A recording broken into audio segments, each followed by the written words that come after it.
This is what Chick-fil-A use. They use powdered sugar. That's what I read about them. They use powdered sugar in a dry batter. So right now I'm going to dump all this in here. And then I'm going to come in with a half a cup of cornstarch here. So I'm just going in with that. Okay, so I'm going to stir this around.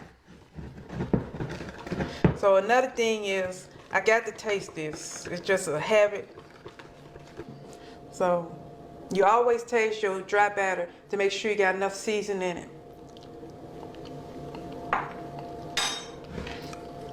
I'm going to add a little bit more salt.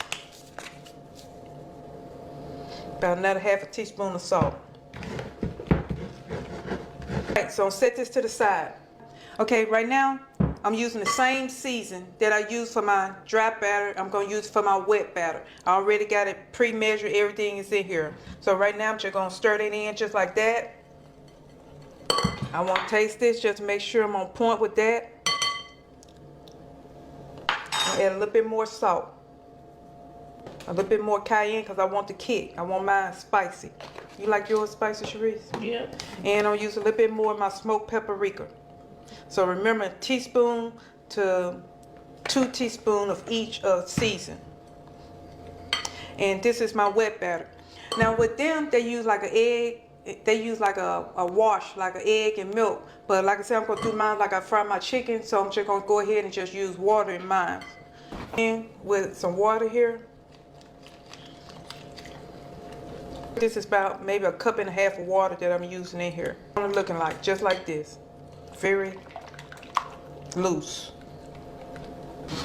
All right, y'all, we're finna get ready and batter our chicken up. So this been marinated for about maybe 40 minutes or so. And I don't have to use these gloves here. I ran out of my small ones, so I'm gonna use these. So right here, we just taking the chicken out of the marinade. And I'm just putting it in my wet batter here. Okay, so right here, I'm just doing this. And I want to make sure all my wet batter get over my chicken real good. All in the crevice and stuff.